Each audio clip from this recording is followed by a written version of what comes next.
She wrote to him every week. What happened next will shock you every week.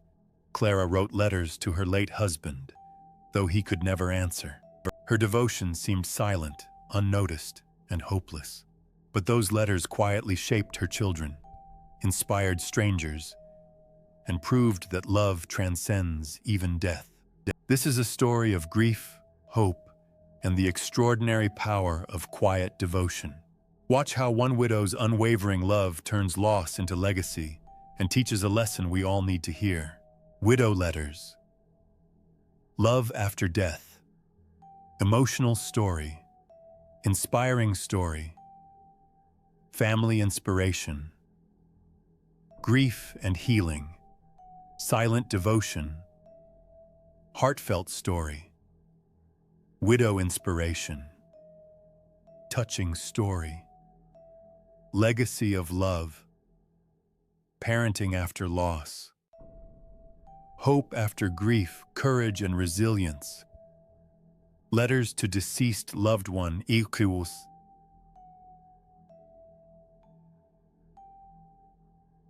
The envelope trembled in her hands as she pressed it closed for the 7th time that week.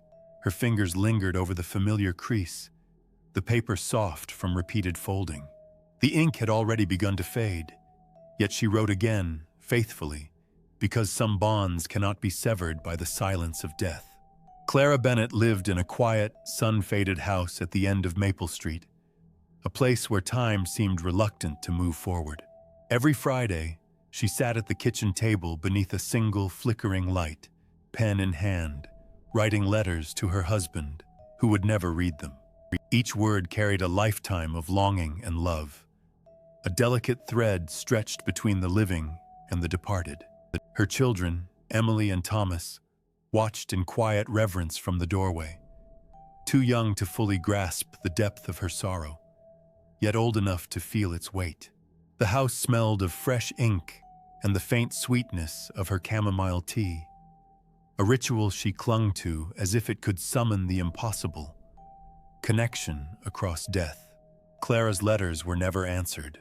The mailbox remained stubbornly empty. The postal workers, the neighbors, the world beyond her little street. None could bridge the distance between her grief and the silence that had claimed her husband. But still, she wrote. Still, she poured her heart onto the pages, week after week, because writing kept him alive in the small, sacred way words can. The first letter had been different, raw, desperate, filled with questions and disbelief.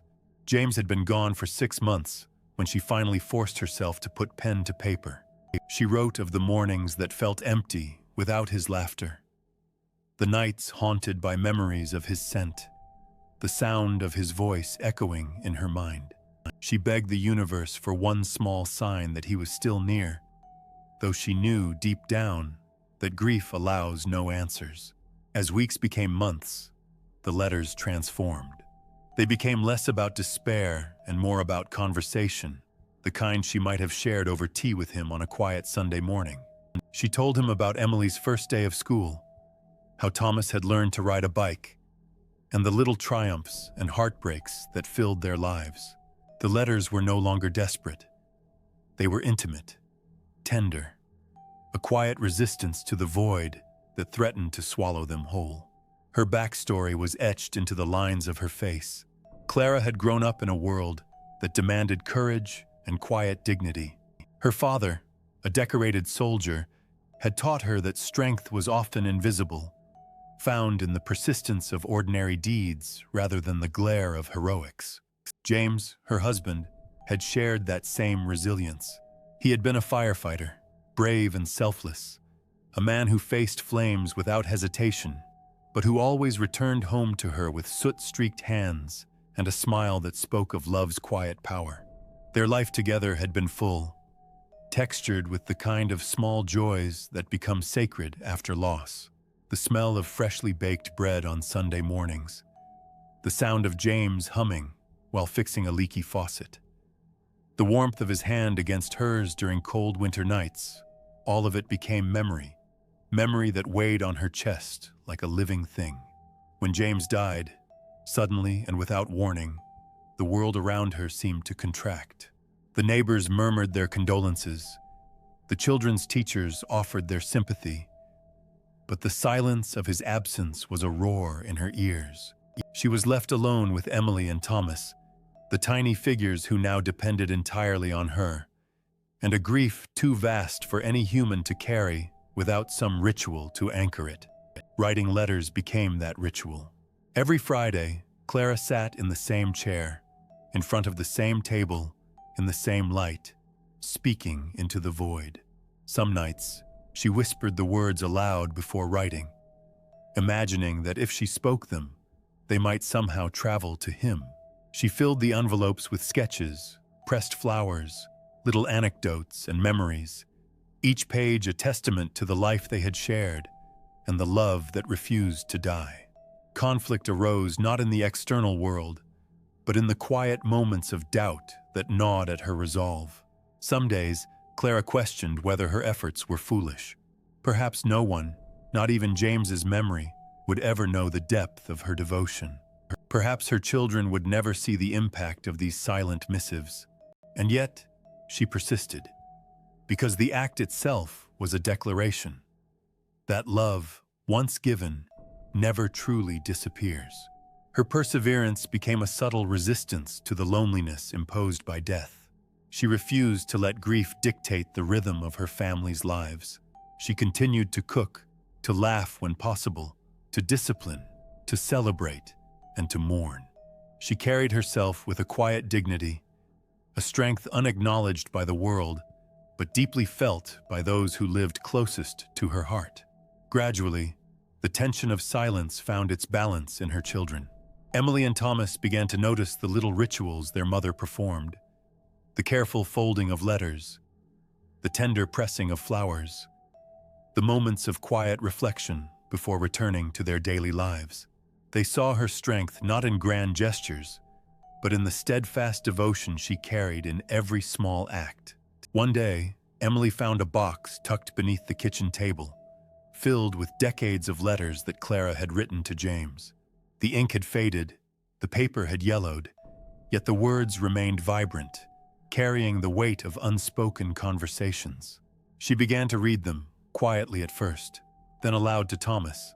The children discovered the love their mother had nurtured, the conversations she had kept alive, and the resilience she had modeled in the face of unrelenting absence. Through these letters, they learned about courage, devotion, and the way love can transcend even death. They read about the mornings James had taught them to climb trees, the evenings he had sung them to sleep, the laughter and the small victories that had made their family whole. In that moment, Clara's silent resistance became visible. Her grief had not disappeared, but it had been transformed into a living, breathing inheritance of love and courage. Unexpectedly, the power of her letters extended beyond the family. Friends who had once considered grief a private affair began to ask to read her words. Teachers who had taught her children noticed the quiet confidence and empathy in their classroom, wondering at the source of their inner strength. The letters, once confined to the emptiness of the mailbox, became a source of inspiration, teaching all who encountered them that love is not measured by response, but by the persistence of devotion. Clara's life had shifted in subtle yet profound ways. Her quiet dignity and unshakable honor became a beacon for those around her. She no longer wrote solely to reach James. She wrote for Emily and Thomas, for herself, and for anyone who would discover the extraordinary power of ordinary acts. The letters became her silent legacy, a testament to love's resilience and the quiet heroism found in steadfast devotion. Among the letters, she had penned lines that would echo for generations. Love is not measured in answers, but in the courage to continue speaking. Another, even in silence, devotion can shape the world. And one she repeated often, to remind herself and her children, the heart never forgets, even when the world does. The climax came quietly, without fanfare. but with the unmistakable weight of justice fulfilled.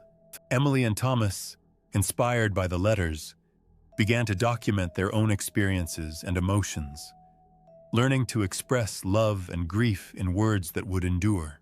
They shared their mother's letters with their school and friends, leading to a small exhibition at the local library titled Letters of Love and Loss. Visitors walked through, reading Clara's words, touching the pressed flowers, and feeling the reverberation of a love that refused to fade. Crowds paused, children looked on in awe, and strangers wept quietly, understanding that sometimes the greatest victories are silent, and the most profound legacies are written in ink, carried forward by those who remember. The resolution was subtle, yet powerful. Clara never received a reply from James, never heard his voice or felt his hand in hers again. And yet, she witnessed something far greater. Her children, shaped by love, embodying resilience, courage, and empathy. Strangers moved by the quiet power of devotion, and the knowledge that the heart, once opened, continues to beat in the lives it touches. In the final reflection, Clara sat in the same chair, in front of the same table, a new envelope before her. She wrote not for reply, not for recognition, but because the act itself carried meaning. She wrote because love transcends death. She wrote because silence does not diminish devotion. She wrote because in every word, her husband lived on, and through her children, so did hope, courage, and the enduring power of a life fully loved. As the sun set, spilling golden light across the letters, Clara smiled faintly, knowing that some conversations never end. The world may not respond. Death may remain absolute. Yet love, in its quiet persistence, continues to shape the living, inspire the broken, and create miracles in the most ordinary of acts.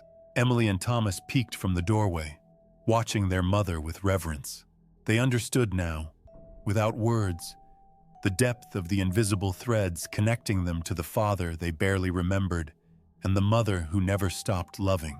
They stepped closer, touched the envelopes, and whispered thanks to the unseen hands of devotion. And in that quiet, unbroken moment, Clara knew the truth that had carried her through every lonely Friday. Love, when genuine, never ends. Clara closed the envelope, sealing it with a gentle press, and looked toward her children. Even when we cannot hear the reply, love speaks, she whispered. Emily and Thomas nodded, carrying the words with them like sacred light. The lesson was clear, etched in hearts rather than paper. Devotion outlasts death. Silence is not absence, and the courage to continue loving is the greatest act of all. And for the audience watching now, from wherever they may be, the story lingers as an invitation to write, to love, to honor, and to never underestimate the power of a single, steadfast heart. Comment where you're watching from. Share your thoughts on the story. Subscribe for more stories that honor the quiet, unseen heroes in all our lives.